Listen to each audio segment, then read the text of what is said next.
നമസ്കാരം, പുതിയൊരു വീഡിയോയിലേക്ക് സ്വാഗതം. അങ്ങനെ ബാംഗ്ലൂരിൽ നിന്ന് ചെറിയൊരു യാത്രയിലാണ്. ബാംഗ്ലൂർ മജസ്റ്റിക്കിലോട്ടുള്ള യാത്ര. ഏതാണ്ട് 30 രൂപയുടെ പോയിൻ്റ് കഷ്ടി 3 മണിക്കൂർ എടുത്തു. ഉച്ചയായതുകൊണ്ട് നല്ല ട്രാഫിക് ഉണ്ടായിരുന്നു. അങ്ങനെ ഏതാണ്ട് സിറ്റിയുടെ ഭാഗത്ത് എത്തിക്കൊണ്ടിരിക്കുകയാണ്. ഇവിടെ ഒരു ക്രീഡാ ജംഗ്ഷനൊക്കെ കാണാം. അനിൽ കുംബ്ലെ, അതുപോലെ പല ക്രിക്കറ്റ്, ബാഡ്മിൻ്റൺ താരങ്ങളുടെയൊക്കെ ബോളിൽ പെയിൻറ്റിങ്സ് ഒക്കെ ഉണ്ട്. ക്രീഡാ ജംഗ്ഷൻ എന്നൊക്കെ പറഞ്ഞിട്ട് ഞാനും ആദ്യം ശ്രദ്ധിക്കുകയായിരുന്നു.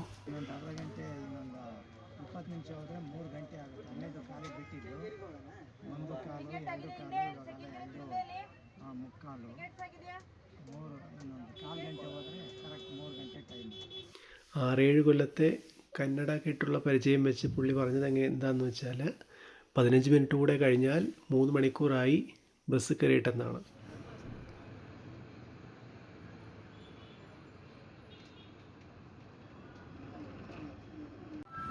മൈസൂർ സാറ്റലൈറ്റ് ബസ് സ്റ്റാൻഡ് തേടിയിട്ടുള്ള പോക്കാണ്.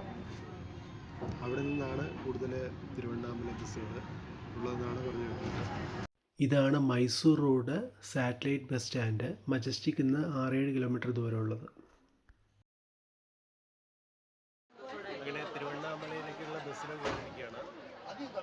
എന്തുകൊണ്ട് സാറ്റലൈറ്റ് സ്റ്റാൻഡിൽ വരണം എന്ന് വെച്ചാൽ മിക്ക ബസ്സുകളും തിരുവണ്ണാമലയ്ക്കുള്ളത് ബാംഗ്ലൂർ ഭാഗത്തു നിന്ന് സാറ്റലൈറ്റിൽ നിന്നാണ് സ്റ്റാർട്ട് ചെയ്യുന്നത്. കയറിയിരിക്കുന്നത് തമിഴ്നാട് ബസ്സിലാണ്. ജസ്റ്റ് സാറ്റലൈറ്റ് ബസ് സ്റ്റാൻഡിൽ വന്നിട്ട് ഇവിടെ കടമ്പ റെസ്റ്റോറൻറ്റിന് നേരെ ഓപ്പോസിറ്റ് ഡീലക്സ് ബസ്സുകൾ അവൈലബിൾ ആണ് തിരുവണ്ണാമലയ്ക്കുള്ളത്. ഈ ഭാഗത്താണ് നമ്മുടെ തിരുവണ്ണാമല ബസ്സുകൾ പാർക്ക് ചെയ്തിട്ടുണ്ടായിരുന്നത്. കടമ്പ റെസ്റ്റോറൻറ്റിന് ഓപ്പോസിറ്റ്. അവിടെ ചോദിച്ചാൽ പറഞ്ഞു തരും. ഡീലക്സ് ബസ്സുകളുമുണ്ട്, നോർമൽ ബസ്സുകളുമുണ്ട്. ഞാൻ കുറച്ച് സീറ്റൊക്കെ ഡീലക്സ് ബസ്സിൽ കുറച്ചും കൂടെ ബെറ്ററാണ്. പോയിൻ്റ് എമൗണ്ട് എല്ലാം ഏറെക്കുറെ സെയിമാണ്. അങ്ങനെ തിരുവണ്ണാമല ബസ് സാറ്റലൈറ്റ് സ്റ്റാൻഡ് വിട്ട് പോയിക്കൊണ്ടിരിക്കുകയാണ്. ഇവിടുന്ന് പുറപ്പെടുമ്പോഴേ ഏറെക്കുറെ 5-6 സീറ്റ് മാത്രമാണ് ബാക്കി ഉണ്ടായിരുന്നത്. ബാക്കിയെല്ലാം ഫിൽഡായിരുന്നു. വൈകിട്ട് 4:17 ബസ് സ്റ്റാർട്ട് ചെയ്തിരിക്കുകയാണ്. സമീപത്തുള്ള ഒരു അടയാറാനന്ദ ഭവനിൽ നിന്ന് ചെറിയൊരു മിനി ലഞ്ചും കഴിച്ച് ഇങ്ങനെ യാത്ര തുടങ്ങുകയാണ്. ആദ്യമായിട്ടാണ് സാറ്റലൈറ്റ് ബസ് സ്റ്റാൻഡിൽ വരുന്നത്. അങ്ങനെ വരേണ്ട അവസരം ഉണ്ടായിട്ടില്ല. ഇവിടുന്ന് എല്ലാ ഭാഗത്തേക്കുള്ള തമിഴ്നാട്ടിലോട്ടും കേരളത്തിലോട്ടും മറ്റുള്ള സംസ്ഥാനങ്ങളിലോട്ടുള്ള എല്ലാം ഉള്ള ബസ്സുകൾ ഡയറക്റ്റ് അവൈലബിൾ ആണ്.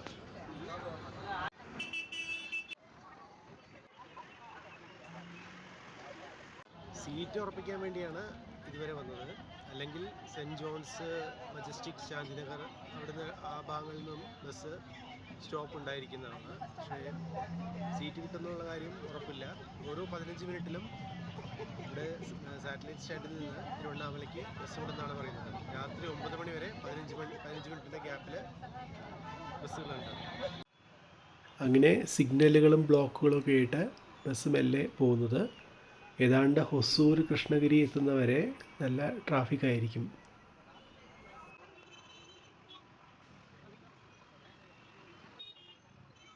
ടിക്കറ്റ് എടുത്തിരിക്കുകയാണ്. 222 രൂപയാണ് ബാംഗ്ലൂരിൽ നിന്ന് തിരുവണ്ണാമലയ്ക്ക് ഉള്ളത്. ഏതാണ്ട് 9:45 കൂടിയുള്ള ഒരു ഡിന്നർ ബ്രേക്കാണ് കൃഷ്ണഗിരി എല്ലാം കഴിഞ്ഞ്. അങ്ങനെ തിരുവണ്ണാമല എത്തിയിരിക്കുകയാണ്. തിരുവണ്ണാമല നമ്മളൊരു 11:15 കൂടി എത്തി. പിന്നെ ലഗേജ് എല്ലാം എടുത്ത് വെച്ച് ഒരു ഫ്രഷപ്പൊക്കെ കഴിഞ്ഞ് ഒരു ചുറ്റുവട്ടത്തൊക്കെ ഒന്ന് കറങ്ങി അമ്പലം ഭാഗങ്ങളിൽ അവിടെ വെള്ളിത്തേരും കാര്യങ്ങളൊക്കെ ഉണ്ടായിരുന്നു. അപ്പോൾ അതെല്ലാം കണ്ട് കുറച്ച് നേരം അവിടെ ചിലവഴിച്ച് അങ്ങനെ ഗിരിവലത്തിന് വേണ്ടിയുള്ള തയ്യാറെടുപ്പ് വേണ്ടിയിട്ടാണ് നമ്മൾ രാജഗോപുരത്തിൻ്റെ മുന്നിലോട്ട് പോയത്. ഞായറാഴ്ച പുലർച്ചെ. അത് വെള്ളിത്തേരെന്നാണ് പറഞ്ഞു കേൾക്കുന്നത്. അവിടെ ഒരുപാട് പേര് ഇത് കാണാനുണ്ടായിരുന്നു. വരുന്നവർക്കൊക്കെ പ്രസാദം കൊടുക്കുന്നുണ്ട്. ആളുകൾ പ്രാർത്ഥിച്ച് നിൽക്കുന്നതും പിന്നെ ഫോട്ടോ വീഡിയോ എല്ലാം പകർത്തുന്നതും ഭയങ്കര ഒരു ഏർലി മോർണിംഗ് ആണെങ്കിൽ കൂടെ ഭയങ്കര ഉന്മേഷത്തോടു കൂടി വളരെ ഭക്തി ലഹരിയിൽ ആളുകൾ ഇങ്ങനെ ഇതും കണ്ടു നിൽക്കുവാണ്. പലരും ഗിരിവരത്തിന് ഓൾറെഡി സ്റ്റാർട്ട് ചെയ്തിട്ടുണ്ട്. അപ്പോൾ നമ്മൾ ഓൾറെഡി 2 മണി ആവാറായി. പെട്ടെന്ന് ഗിരിവലം തുടങ്ങണം. കാരണം 5 മണിക്ക് നട തുറക്കും.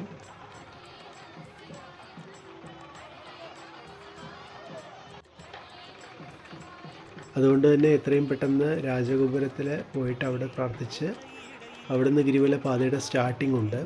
അവിടെ തൊട്ട് തുടങ്ങാൻ വേണ്ടിയിട്ടുള്ള നടത്തമാണ്.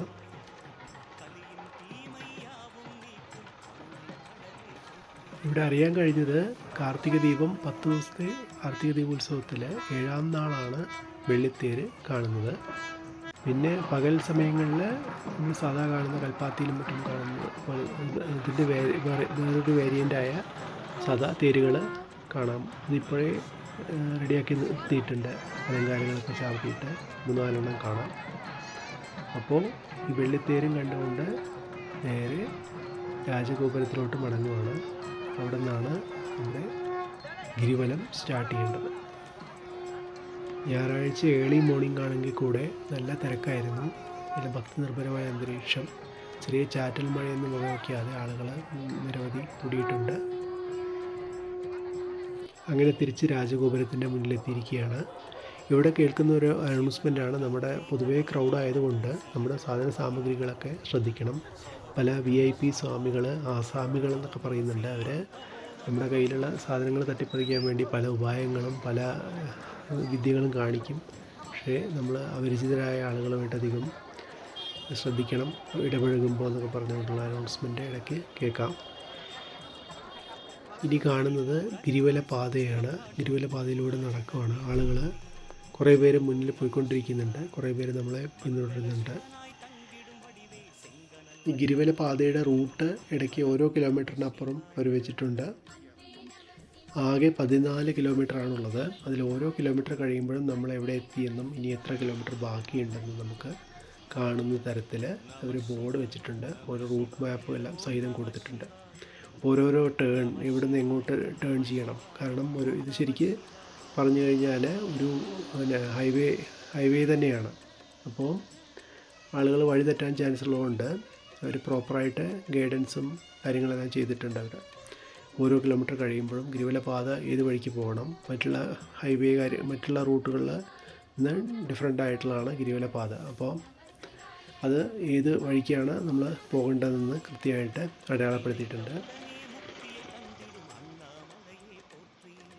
നമ്മളങ്ങനെ ബെയർ ഫോട്ടോടുകൂടിയാണ് നഗ്നപാതനായിട്ടാണ് അങ്ങനെ ഗിരിവലം ചെയ്യുന്നത്. ചില ആളുകൾ സോക്സൊക്കെ ഇട്ട് പോകുന്നുണ്ട്. ചെരുപ്പിട്ട് പോകുന്ന ഒരു അപൂർവമാണ്. പിന്നെ പല ഏജ് ഗ്രൂപ്പിലുള്ള ആളുകളൊക്കെ ഉണ്ട്. പല വേഗത്തിൽ അവനവന് പറ്റുന്ന രീതിയിൽ 14 കിലോമീറ്റർ ഗിരിവലം ചെയ്യുകയാണ്. ഈ പോകുന്ന പാതയ്ക്ക് ഇടയ്ക്കിടയ്ക്ക് ഓരോരോ കോവിലുകൾ, ഓരോരോ ലിംഗാരാധനകളൊക്കെ ക്ഷേത്രങ്ങളൊക്കെ ഉണ്ട്. അപ്പോൾ അതിലെ പ്രധാന വഴിപാടുകൾ ചിലയിടത്ത് കർപ്പൂരം, ചിലയിടത്ത് നാരങ്ങ ഇതെല്ലാം കത്തിച്ച് വെച്ച് ആരാധിക്കുന്നുണ്ട്. അപ്പോൾ അതെല്ലാം ഓരോരുത്തർ ചെയ്യുന്നത് കാണാം. എനിക്ക് തോന്നുന്നു ഒരുതരം ഗുരുതി കൊടുത്ത കോഴികളാണെന്ന് കോവിലൊക്കെയാണ്. തമിഴ്നാട്ടിൽ പൊതുവെ നാരങ്ങ നമ്മളിങ്ങനെ കണ്ടിട്ടുണ്ട്, ശൂലം കാര്യങ്ങളൊക്കെ കണ്ടിട്ടുണ്ട്. ഇതിടയ്ക്ക് കാണുന്ന ഒരുപാട് നമ്മൾ പോകുമ്പോൾ കാണുന്ന കുറേ ക്ഷേത്രങ്ങളൊക്കെയാണ്.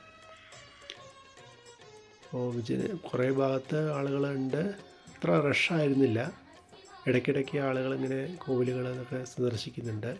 ഇടയ്ക്ക് കാണുന്ന പലതരം ലിംഗങ്ങൾ, അതായത് ഒരു 5-8 തരം ഉണ്ട്. സൂര്യലിംഗം, ചന്ദ്രലിംഗം, വരുണലിംഗം, അങ്ങനെ കുറേ 5-8 ചില ചെക്ക് പോയിൻറ്റ്സ് പോലെ കുറേ മൂർത്തികൾ കാര്യങ്ങളും ലിംഗങ്ങളും പോകുന്ന വഴിക്ക് കാണാൻ പറ്റും. കൊടുത്തിരിക്കുന്ന മാപ്പിലും അത് പ്രത്യേകം കൃത്യമായി അടയാളപ്പെടുത്തിയിട്ടുണ്ട് ഓരോരോ സ്ഥാനങ്ങൾ. ഇനിയിപ്പോൾ അടുത്ത് എത്ര ബാക്കിയുണ്ട്, ഇനി എത്ര ക്ഷേത്രങ്ങൾ കാര്യങ്ങൾ പ്രധാനപ്പെട്ട സ്ഥലങ്ങൾ ബാക്കിയുണ്ടെന്ന്. മാപ്പിൽ പെടാത്ത ചില ഇടയ്ക്ക് വരുന്ന പോയിൻറ്റ്സ് ഉണ്ട്. നമ്മളവിടെ കയറണമെന്നില്ല.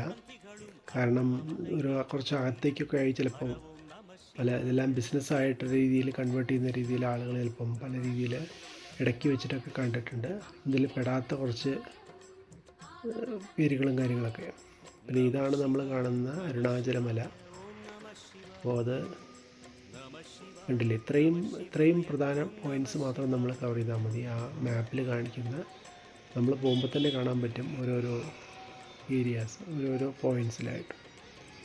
അപ്പോൾ ഇത് അരുണാചലമലയെ നല്ല പുലർച്ചെ മഞ്ഞും ഒക്കെ ആയിട്ട് ഇങ്ങനെ കാണാം, നല്ല ഭംഗിയിൽ കാണാം. കാരണം നമുക്ക് മലയ്ക്ക് ചുറ്റുമാണ് നമ്മൾ പ്രദക്ഷിണം വയ്ക്കുന്നത്. പിന്നെ ആൽമരങ്ങൾ, ആലല്ല, ഒരു പ്രത്യേകതരം മരങ്ങൾ, ഈ വള്ളികളൊക്കെ ഉള്ള ഒരു തരം മരങ്ങൾ, നല്ല മനോഹരമായിരുന്നത് കാഴ്ചകളൊക്കെ. നമ്മൾ പോകുന്ന വഴിയരികിലൊക്കെ സന്യാസിമാരും പല പല ആളുകളൊക്കെ കാണാൻ പറ്റും. ഭിക്ഷ യാചിക്കുന്നവരും അവിടെ വിശ്രമിക്കുന്നവരും ഒക്കെ കാണാം. അപ്പോൾ അവരുടെ കുടിലുകളും ആശ്രമങ്ങളൊക്കെ ഈ മലയടിവാരങ്ങളിലൊക്കെ ഉണ്ടെന്നാണ് പറയുന്നത്. തിരിച്ച് ഇതേ സ്ഥലത്ത് തന്നെ രാജഗോപുരത്തിൻ്റെ അടുത്ത് തന്നെ എത്തിയിരിക്കുകയാണ്. ഇങ്ങനെ 2 മണിക്ക് മുന്നേ തുടങ്ങിയത്, 1:50 കൂടി തുടങ്ങിയ യാത്ര ഒരു 5:15 കൂടി അവസാനിക്കുകയാണ്.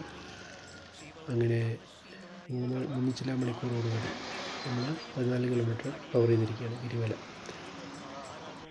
തിരിച്ച് രാജഗോപുരത്തിന് മുന്നിൽ തന്നെ എത്തിയിരിക്കുകയാണ്. 5 മണിക്ക് അമ്പലം തുറക്കുന്നതുകൊണ്ട് ക്യൂ കാര്യങ്ങളെല്ലാം നല്ല രീതിയിൽ ആളുകളുണ്ടായിരുന്നു ക്യൂവിലൊക്കെ. നമ്മൾ കുറേ നേരം പുറത്ത് വെയിറ്റ് ചെയ്ത് പുറത്തെ കാഴ്ചകളൊക്കെ കണ്ട് അകത്ത് അലങ്കാരങ്ങളും കാര്യങ്ങളൊക്കെ കാണാം ഗേറ്റിന് അപ്പുറത്തായിട്ട് ഉള്ളിലായിട്ട്.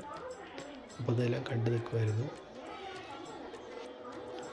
അതിനെക്കുറി നമ്മൾ അമ്പലത്തിനകത്തോട്ട് കയറുന്നില്ല, ജസ്റ്റ് പുറമേ നിന്ന് കണ്ട് മടങ്ങുവാണ്. രാജഗോപുരത്തിന് മുന്നിൽ നിന്ന് അവിടെ നിൽക്കുമ്പോൾ നമുക്ക് ശ്രീരംഗത്തൊക്കെ കാണുന്ന പോലെ മറ്റുള്ള അമ്പലങ്ങളിലെ തമിഴ്നാട് കൾച്ചർ പോലെ കൊത്തുപണികളും കാര്യങ്ങളൊക്കെ കാണാം.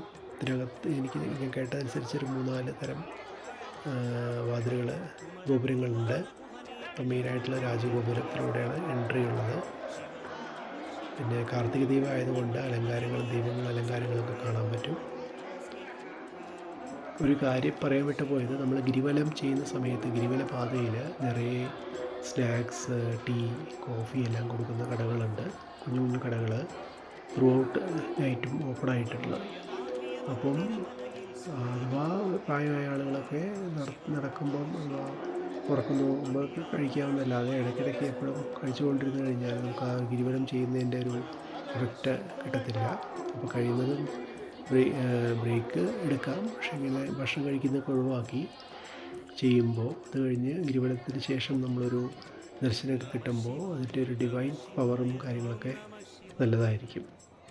അല്ലെങ്കിൽ അതൊരു എല്ലായിടത്തെയും പോലെ ഒരു പിക്നിക് മൂഡിൽ നമ്മൾ ചെയ്യത്തേ ഉള്ളൂ. അപ്പോൾ അതൊരു അഡ്വൈസാണ്, പലരും പറയുന്ന ഒരു അഡ്വൈസ്. അങ്ങനെ എടുക്കുകയാണെങ്കിൽ നല്ലതാണ്. അപ്പം നമ്മളങ്ങനെ തിരുവണ്ണാമലയുടെ രാത്രിയിൽ പുലർച്ചെയുള്ള അലങ്കാരങ്ങളും ഭംഗി അതൊക്കെ കണ്ട് നിൽക്കുകയാണ്. ഇനിയിപ്പോൾ നമ്മൾ ഇതിന് വെളിയിൽ തന്നെയാണ് ഏറെക്കുറെ സമയം ചിലവാക്കുന്നത്. കാരണം അകത്ത് പോകാൻ പ്ലാനില്ല. അകത്ത് പിന്നീട് ഒരിക്കൽ വിശദമായിട്ട് ഒരു തവണ കൂടെ ഗിരിവലം ചെയ്തിട്ട് അകത്ത് പോകണം എന്നുള്ള പ്ലാനിലാണ്. തൽക്കാലം കുറച്ചുകൂടെ ടൈം ഇവിടെ സ്പെൻഡ് ചെയ്ത ശേഷം തിരിച്ച് മടങ്ങുക എന്നുള്ള പ്ലാനാണ്.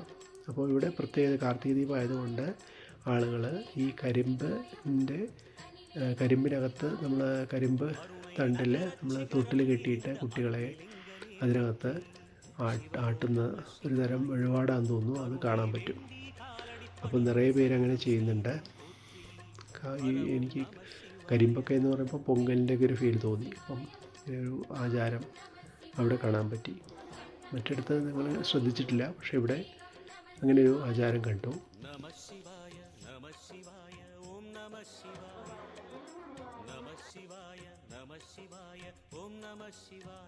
അങ്ങനെ നേരം പുലർന്നിരിക്കുകയാണ്. പുലർന്നതും നല്ല മനോഹരമായ കാഴ്ചയാണ്. ഈ രാജഗോപുരത്തിന് പിറകിൽ മഞ്ഞിൽ പുതച്ച മലനിരകൾ കാണാൻ പറ്റും. നല്ലൊരു കാഴ്ചയായിരുന്നു. അപ്പോൾ അതെല്ലാം കണ്ട് തിരിച്ചുള്ള മടക്കത്തിനുള്ള തയ്യാറെടുപ്പിലാണ്.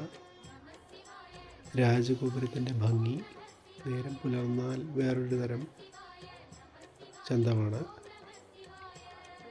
മുകളിൽ നമുക്ക് കാണാൻ പറ്റും നിറയെ പക്ഷികൾ, പിന്നെ ഇടയ്ക്ക് വരുന്ന വിളക്കുകൾ, ലൈറ്റുകൾ മാറുമ്പോൾ ഉള്ള പ്രത്യേകതരം ഷെയ്ഡുകൾ, ഇതെല്ലാം കൊണ്ടും വളരെ മനോഹരമായി തോന്നി. ഇവിടെ അനൗൺസ്മെൻറ്റ് തുടർന്നുകൊണ്ടേയിരിക്കുന്നുണ്ട്. നമ്മൾ കുറച്ച് നേരം കൂടെ രാജഗോപുരമൊക്കെ കണ്ട ശേഷം തിരിച്ച് മടങ്ങാനുള്ള തയ്യാറെടുപ്പിലാണ്. തിരിച്ച് മടങ്ങുന്ന വഴിക്ക് നമ്മൾ നിറയെ തേരുകൾ, രാത്രി നിർത്തിയിട്ടിരുന്ന വെള്ളിത്തേര് ഒഴികെയുള്ള മറ്റുള്ള തേരുകളൊക്കെ അലങ്കരിച്ച് നിൽക്കുന്നത് കാണാൻ പറ്റി.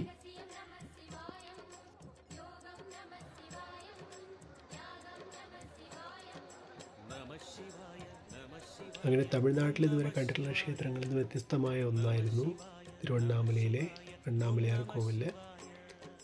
പ്രധാന കാരണം ഒരുപക്ഷെ ഈ പുറകിലുള്ള മലനിരകൾ തന്നെയായിരിക്കാം. ശിവനായി കണക്കാക്കപ്പെടുന്ന, അണ്ണാമലയാറായി കണക്കാക്കപ്പെടുന്ന ക്ഷേത്രം. അപ്പോൾ പ്രത്യേകതരം ഫീലായിരുന്നു ഇവിടെ വന്നതും ഇവിടുത്തെ കാഴ്ചകളും എല്ലാം കാണാൻ പറ്റിയതെല്ലാം.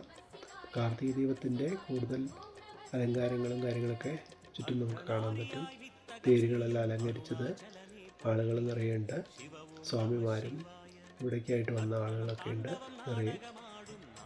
അപ്പം നമ്മൾ തിരിച്ച് ഇവിടെ എല്ലായിടത്തും കരിമ്പെന്ന് പറയുമ്പോൾ ഒരു പോസിറ്റീവായിട്ടുള്ളൊരു നല്ല കാര്യമാണ്. പല കാർഷിക വൃത്തിയും പല കാര്യങ്ങളെ ഓർമ്മിപ്പിക്കുന്ന ഒന്നാണ് കരിമ്പ്. പൊങ്കലിൻ്റെയൊക്കെ പോലെ തന്നെ. അപ്പോൾ ഉത്സവത്തോടനുബന്ധിച്ച് കാര്യങ്ങൾ നടന്നുകൊണ്ടിരിക്കുകയാണ്. കുറച്ച് നേരം കൂടെ അവിടെ നിന്നപ്പോൾ കാണാൻ പറ്റിയതാണ് മഴവില്ല് തെളിഞ്ഞു നിൽക്കുന്നത്. അതായത് അണ്ണാമല കോവിൽ രാജഗോപുരവും മലനിരകളും ഇടയ്ക്കായിട്ട് മഴവിൽ ചന്തവും ഇടയ്ക്ക് കാണാൻ പറ്റും. ഒരു കുറച്ച് നിമിഷങ്ങൾക്കുള്ളിൽ അത് അപ്രത്യക്ഷമായി. അപ്പോൾ അതൊരു നല്ലൊരു കാഴ്ചയായിരുന്നു. അങ്ങനെ ഈ വരവിൽ നമുക്ക് ഗിരിവലവും അതുപോലെ തന്നെ തേരുകളും രാജഗോപുരത്തിൻ്റെ ഭംഗിയൊക്കെ ആസ്വദിക്കാൻ പറ്റി.